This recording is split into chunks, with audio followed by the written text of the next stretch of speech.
There's a mythic shadow that looms over the world of fairy tales, something ancient, forgotten, and more terrifying than we dare to remember. Hansel and Gretel. You know the story. Children lost in the woods, a candy-coated house, a wicked old woman who plans to bake them alive. But what if I told you that this tale is only the surface, a fragile veil draped over something much darker, much older?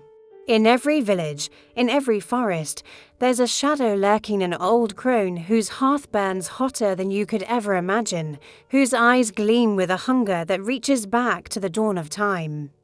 The witch from the tale of Hansel and Gretel is not simply a wicked old woman. We must descend into a shadowy corner of folklore where legends are born. For there is something hidden beneath the story of the witch that will make you reconsider everything you think you know. She is a reflection of something far older, a force born from mythic times, from the very marrow of human fear and ritual. This is a story not just about children in peril, but about ancient sacrifices, primal hunger, and the terrifying intersection of hunger and death. Their father, a poor woodcutter, had been driven to the edge of desperation. "Come in, dear children. I have been waiting for you," she crooned. When they were far enough from home, he left them, their small hands gripping one another. Alone in the vast expanse of shadows, the children wandered, afraid. Until they saw something, a house, something strange, something inviting. Something impossible in its perfection, Gretel, forced to do her bidding. Could only watch as time passed, her brother's fate seemed inevitable. She led Hansel to a cage, locking him inside, and ordered Gretel to do all the work, cooking, cleaning, and tending to the fire. The children were at her mercy. It was made of candy, walls of gingerbread, windows of sugar, a roof of chocolate. Food was scarce, and when his wife, whom the children called the stepmother, urged him to abandon the children deep in the woods, he reluctantly agreed. The witch, eager to show her, bent forward, and that's when Gretel shoved her into the furnace.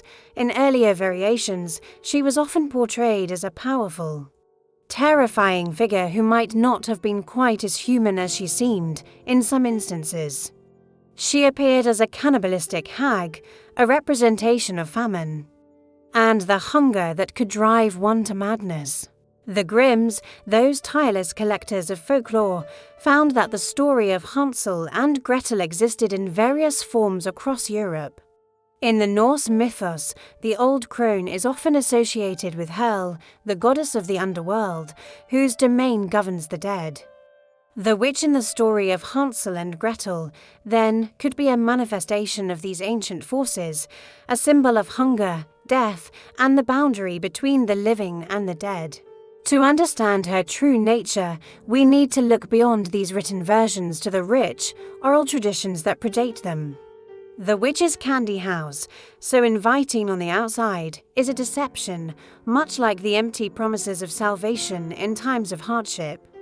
No, there's a deeper, more ancient current running beneath its surface, one that takes us back millennia to the beginning of human civilization itself. It is a symbol of a world where survival is precarious, and every turn may bring you closer to an agonizing fate. In some versions of her myth, Baba Yaga devours children, just like the witch in our story. She is both a motherly figure and a monstrous one, representing both nurturing and destruction, life and death. During the Middle Ages, Europe was ravaged by famines, plagues, and wars. Life was precarious, and death often came in the form of starvation. The image of a woman who devours children speaks to this very fear born from the harsh reality of survival in a world where resources were scarce and the poor were left to fend for themselves. You see, the witch is not just a character of folklore, she is a figure rooted in ancient European paganism, possibly linked to pre-Christian rituals centered around death, rebirth, and sacrifice. The very device meant to cook Hansel and Gretel is not just a tool of torture, but also a symbol of the ovens of starvation. In medieval times, people, especially the poor, would often resort to cannibalism in times of extreme hunger. The witch's oven, then, is not only a prison, but a haunting reflection of the desperate choices people had to make when faced with famine. It was not a unique invention, but part of a deep cultural lineage, one that, when examined closely, reveals darker themes than a simple moral lesson. The origins of this tale take us to a world where survival meant outwitting forces far more ancient than anything we can fathom today. Hansel and Gretel fled, running from the house made of sugar and the nightmare it held. But to trace the roots of this tale, we must go deeper, to the earliest known versions, where the witch was not merely a villainous figure, but a terrifying embodiment of forces that predate even written history. But let us go further. Once upon a time, in a deep, dark forest, there were two children, Hansel and Gretel. With no choice, he led them deep into the forest. As night fell, the woods whispered and groaned with an unnatural stillness. They approached cautiously, their mouths watering, and as they reached the house, they heard a voice from inside. A voice that beckoned them in. The door creaked open, revealing an old woman, bent and wrinkled. She smiled with a mouthful of crooked teeth. And so they entered. But soon, the sweetness of the house turned sour. The woman was not as kind as she appeared. She had plans. Each day, the old woman checked Hansel's finger, fattening him up to prepare for her feast. But Gretel was clever, and one day, when the witch demanded that she prepare the oven, she tricked the woman, telling her that she didn't know how to open the oven door. With a scream, the witch was gone, reduced to ash. But what if that's not where the story ends? The story of Hansel and Gretel, as you know it, is often thought of as a quaint fable, a warning to children about the dangers of strangers, perhaps, or the consequences of wandering too far.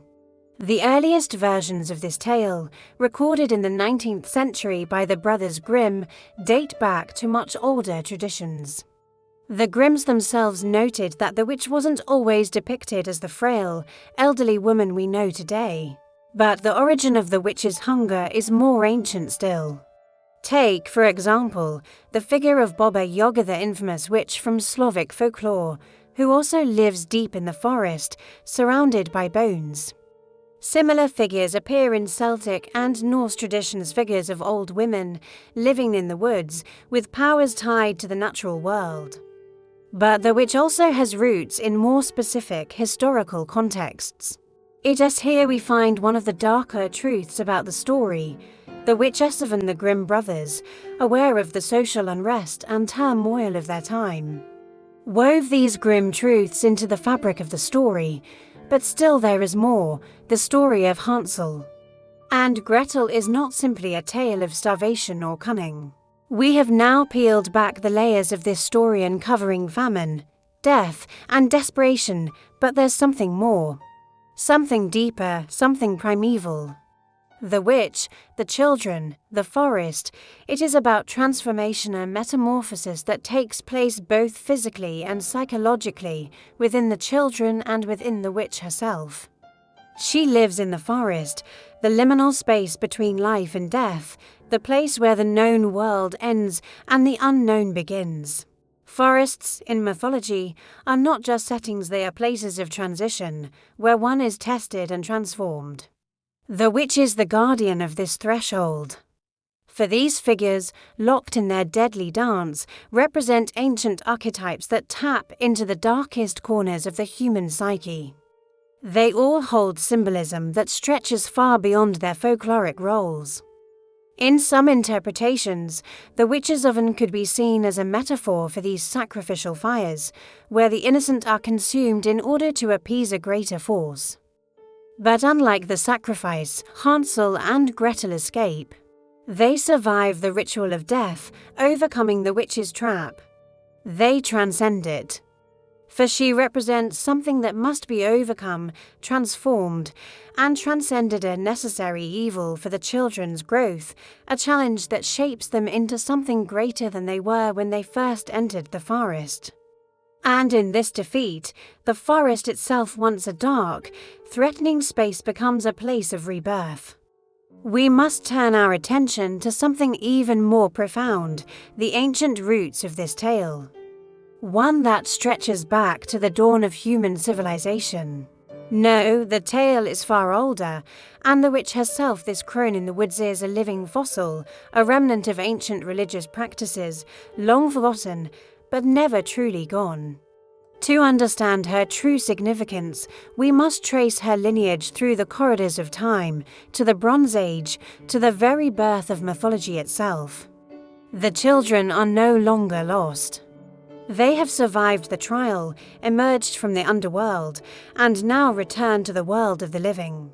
These journeys into the dark heart of the world were a part of ancient initiation rites, where heroes and heroines were tested through trials of survival and transformation. Much like in honor, Hansel and Gretel are forced to confront the witch, this death mother figure, before emerging into the light. At its heart, the story of Hansel and Gretel is not just about an evil old woman and her insatiable hunger. Evidence suggests that early human cultures may have practiced sacrifice to appease the spirits of the forest and the land. Much like the stories of the Greek sirens or the Norse Loki, the witch's home is an illusion, a seductive temptation that leads to destruction. It symbolizes the way in which the ancient world was full of dangers, where even the seemingly safe or sweet could hide deadly consequences. Ancient rites often involved the slaughter of children, sacrifices meant to ensure fertility and the survival of the community in times of hardship.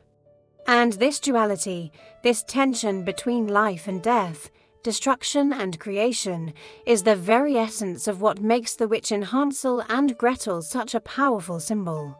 And so in the mythic depths of this tale, the witch's oven could very well be the grim reminder of those sacrifices where children were consumed by fire to give life to the harvest, adapting and evolving as human societies grew, but always retaining her core symbolism.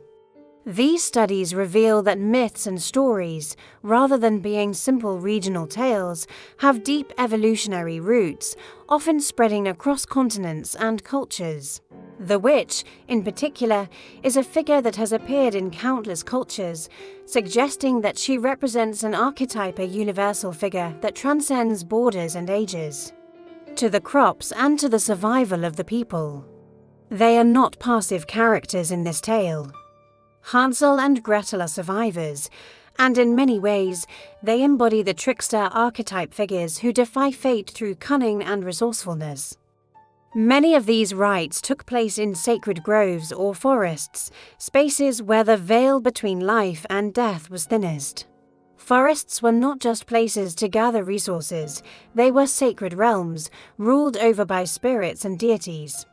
The witch, this figure of death and rebirth, was perhaps a keeper of these ancient rites, her home in the forest a temple of sorts, where offerings were made to the gods of the underworld. In early societies, the witch archetype was intimately tied to the mother goddess, an ancient figure who ruled over fertility, death, and the harvest. These deities were often feared, yet revered, for their ability to both destroy and renew life.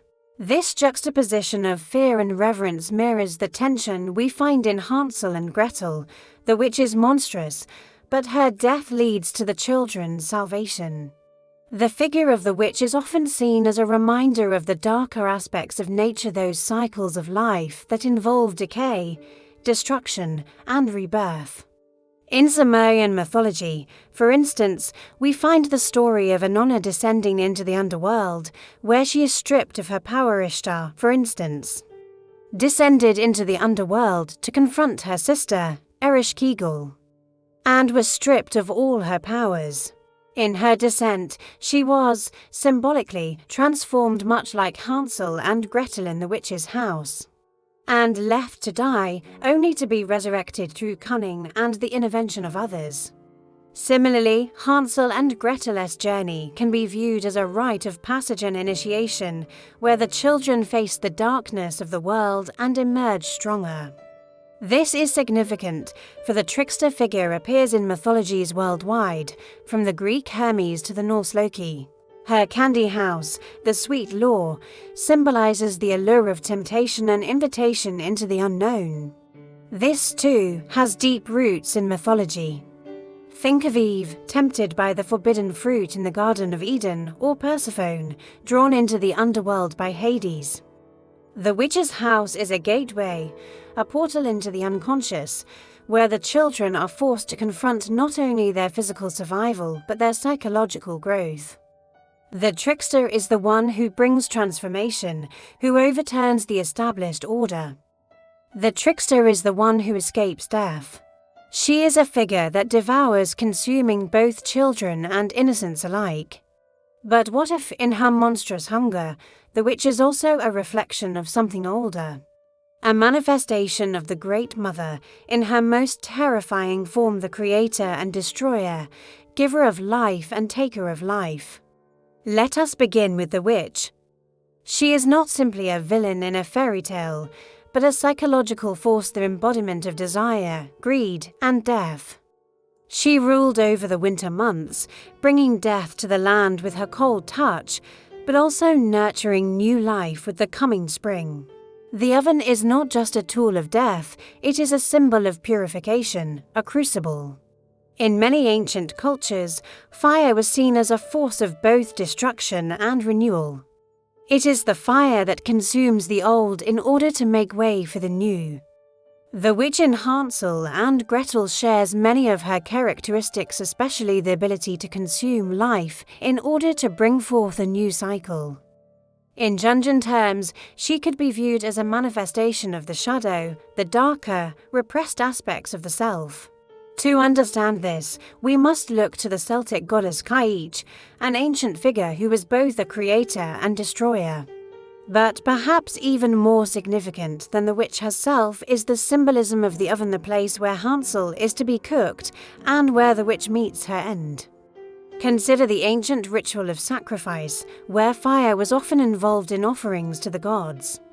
The children, too, represent more than just helpless victims. In fact, Hansel and Gretel's victory over the witch may have a much older resonance.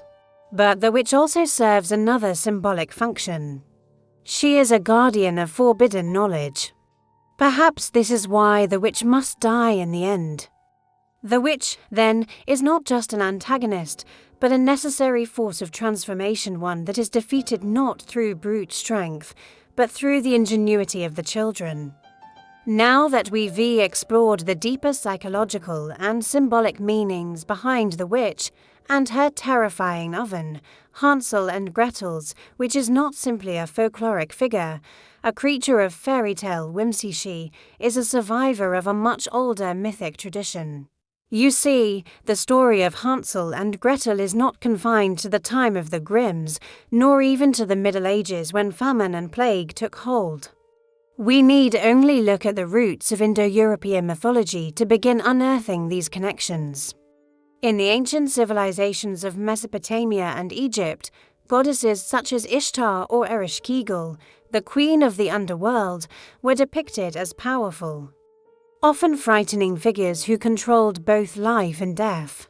But the witch's tale also holds echoes from Sumerian myth, where Inanna journeys to the underworld, facing a goddess of death and returning as a transformed being. Let us step further back into the shadowy recesses of prehistory and explore some of the most ancient rituals associated with the hunt, fertility, and sacrifice. Archaeological evidence from the Bronze Age suggests that the sacrificial ritual was a significant aspect of ancient cultures. In some of the earliest Indo-European mythologies, such as the Vedic and Hittite traditions, gods and goddesses associated with the underworld were often depicted as taking the form of monstrous figures that resembled the witch in Hansel and Gretel. The witch's house, the candy-coated mansion that lures children, can also be seen as a representation of the false promises made by these ancient gods. As we consider the witch's role, it's clear that she represents the primordial forces of nature, forces that both nourish and destroy, both create and consume. But there's more. In recent years, cutting-edge folklore research, including phylogenetic studies of myths, has shed light on how ancient stories like Hansel and Gretel evolved. In this sense, the witch is not just an isolated figure of Germanic folklore, but a reflection of an ancient archetype that has persisted across time and space. Now, let us return to the tale, the one you thought you knew so well, Hansel and Gretel, lost in the woods, the candy house, the oven, the triumph of escape. She is something far older. Far more primal, a figure of transformation, a keeper of ancient knowledge. A force of nature whose existence stretches back millennia.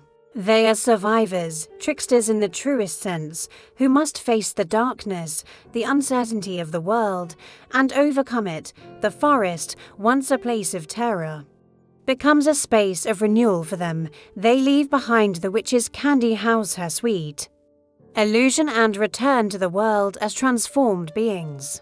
She was not merely a figure of evil, she was a force of nature, a reflection of our deepest fears, but also of our greatest powers. What if the darkest forces in our lives are not to be feared, but transcended, transformed, and ultimately turned to our own survival? For there are many more witches in the shadows, many more stories that twist and turn beneath the surface of what we think we know. And in the coming chapters, we will continue our journey, discovering the ancient truths that lurk in the most unexpected of places. The forest is dark, the path uncertain, but within it lies the potential for transformation. She embodies the hunger of the earth, the deep, consuming forces that govern both life and death, creation and destruction.